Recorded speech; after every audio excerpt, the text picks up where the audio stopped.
Hey everyone, Davie here. In my first month of e-commerce, 3.5 years ago, I did about $500 in sales.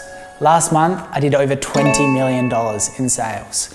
These are some of my top tips that I've learned over this journey in hopes that you can find financial freedom and create a brand for yourself. Tip number one. My first tip today is just to remain intellectually curious. Naveen Jain is probably the best resource on this and the best case study. He owns Viomi, I think it's pronounced Viomi. He's a famous billionaire. Basically, when he was starting his business, he would just wake up and just read scientific studies over and over, trying to understand them, looking for common denominators. Eventually settled on gut health, and now that's one of his most successful businesses. I think that's an amazing example of just trying to find out like what works and then kind of fleshing that out into a business. You can apply that into your own kind of life and always just constantly reading and trying to upskill yourself in hopes that, you know, that small bit of knowledge will unlock another path. In terms of upskilling and my personal struggles, you know, public speaking is my number one. Before I started this YouTube channel, I literally couldn't even look in front of a camera. We had to scrap the first video. It was an absolute shambles. And that's still something that I'm struggling with to this day. You know, I used to have like panic attacks when I had to speak in front of crowds as well. So I basically just threw myself in the deep end and tried to learn as much as I could. You know, I hired someone that was really smart in this area and they kind of guided me through it. And now I'm even doing public speaking courses to try to actually, you know, improve my skills there, because learning a skill like that isn't just going to allow you to do public speaking, it's going to unlock so many opportunities, which is then going to teach you more skills. So always be learning, always be curious. Tip number two. My second tip is just to constantly reinvest your money. So when you first start your business, you're pretty much going to have cash flow problems from the outset unless you've got like a big investor. What this means is, you know, you're going to be investing more money in inventory and ads. You're not going to be able to take any money out for a long time because you can't catch up with your own growth. This is something that, you know, we really struggled with. To be honest, I wish we took on money faster. So there's numerous ways that you can get investment, you know, friends and family. You can go to the bank, providing you've got the financials. You can do a seed round with investors. There's plenty of ways that you can raise capital. But yeah, just constantly reinvesting, not only in the business, but also in yourself. And then when you do finally start taking out money or paying yourself a large salary because the business is kind of ahead of that cash burn, then, you know, just reinvesting that into your own assets as well. You know, looking at index funds, the share market, other businesses, invest in them, create a bit of diversification and wealth. I wouldn't suggest buying a fancy car or anything like that. You know, that's essentially a liability. You need to understand the difference between assets and liabilities and invest only in assets. So that's a massive mistake that a lot of young people make. When we're young, what will happen is if every dollar that we invest, we'll be able to compound even further because we've got so much time to go with our investment career. Avoiding fancy cars, especially in your 20s, is really important, or at least until you've accumulated some large amount of wealth that can pretty much create freedom for the rest of your life. I'm not a financial advisor and you should definitely consult a professional, but the investing strategy that I use is from a random walk down Wall Street. It's called dollar cost averaging. It's basically where you invest in an index fund over a passive amount of time. It's very, very common nowadays and it can often beat a lot of fund managers. Basically on a set day of every month or quarterly, you're going to invest in a large diversified index fund like the Vanguard funds or something like that with lots of low fees. Invest over time and it's basically set and forget. It'll compound up. That way you can focus on things that you're good at. You don't get distracted by the share market. You can just focus on your e-commerce and then invest the money in the stock market. If you want a good book on investing, aside from Random Walk Down Wall Street, you've got Rich Dad, Poor Dad, or if you want to get it, it's a little bit more dry, but you've got The Intelligent Investor. I totally believe in cryptocurrency and blockchain. I do think that it's a highly risky asset. And I don't think that, you know, if you've only just stumbled upon some kind of e-commerce success or financial success that, you know, I'd be putting a large portion of my wealth there. You can do the same dollar cost averaging technique with it, but because it's highly volatile, you could lose a lot of your money. So, you know, focusing on probably the asset classes that you trust and understand to begin with is the way to go. Third tip. So my third tip is definitely start investing in your team early. At the Oodie, we're only so successful because our team is so great. It really isn't anything to do with me. I won't say that.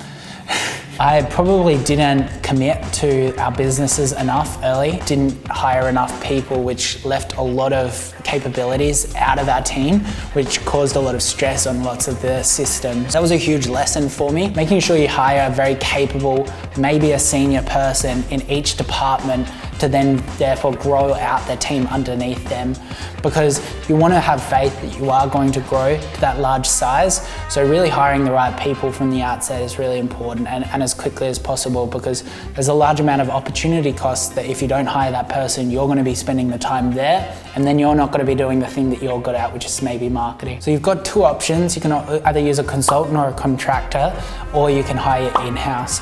Contractors and consultants are absolutely fine, especially when you don't know if you need a person in that role. They can come on for 2 to 3 months, prove out the system, and then you can hire in-house. If you are 100% certain, like an operational role or a customer service role, that you need someone full-time in-house, just hire it right away. You can use something like LinkedIn, it's very effective. You're of course going to get some mishires when you hire people, especially when you're first starting out.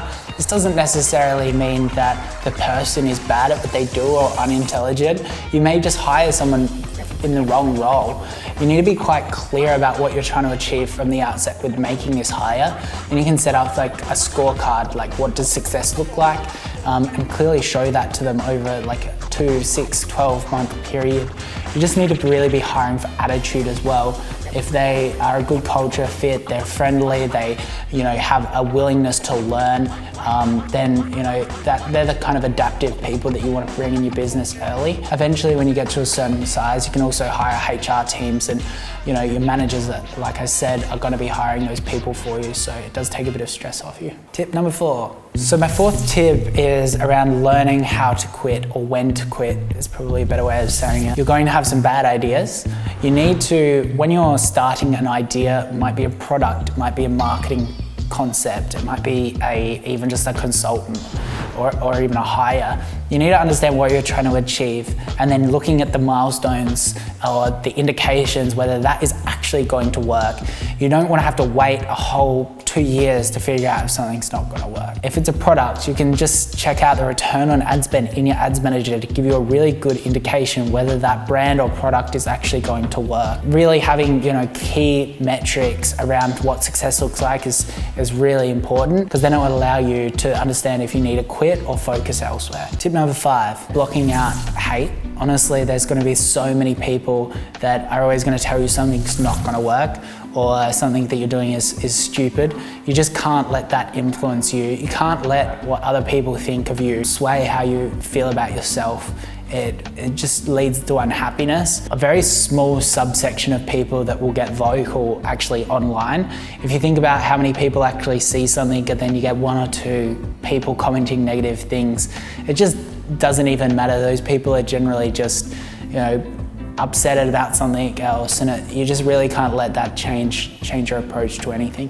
Tip number 6. So my next tip is around investing in your family and your friends. Especially as you become busier and busier, entrepreneurship is definitely a lifestyle choice. There's going to be a lot of opportunities to skip either friends or family's events. It's probably one of the things that I most regret is missing out on so many of those things. If you're a young entrepreneur watching this and you do find some success, you're going to have a lot of opportunities to skip things. While you do need to learn to say no and focus on your career, don't skip anything so important, because the truth is you'll look back on these years and kind of really see that they were the best years of your life, and there's plenty of time to make money as well. So make sure you have lots of fun and don't miss anything too important. Definitely allow them to share in your victories. Your friends and family, if they are your true friends, are going to be so supportive about what you're doing. I have such incredible friends and family that have basically supported me along this journey the whole way. Let them share in your victories, be generous,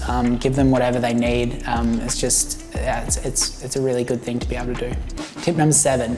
So my 7th tip is definitely about finding a mentor. They can fast track your learning. Basically, it's just like the YouTube videos that you're watching right now. Learning from someone that has achieved what you're trying to achieve, they can teach you mistakes very, very quickly. They can also teach you a lot of other things that are industry best practice. For example, someone that's incredible at Facebook advertising or has a Facebook agency They're just the ideal mentor to teach you how to do Facebook ads, because they're going to have so much data and so much information around the industry that you can learn from it. So you might have mentors in lots of different sections of your life, and even, you know, personally, you might have mentors that, you know, you can look on and learn how to be happier from as well. So yeah, definitely finding mentors as quickly as possible. That is definitely one of the main reasons why I started this channel. Is, you know, I obviously can't mentor lots of people, but, you know, YouTube is a large amount of leverage. I can essentially give as many lessons as I can to as many people that want to hear it. For all those people that are messaging me, can I mentor you? I'm sorry, I just literally do not have the time.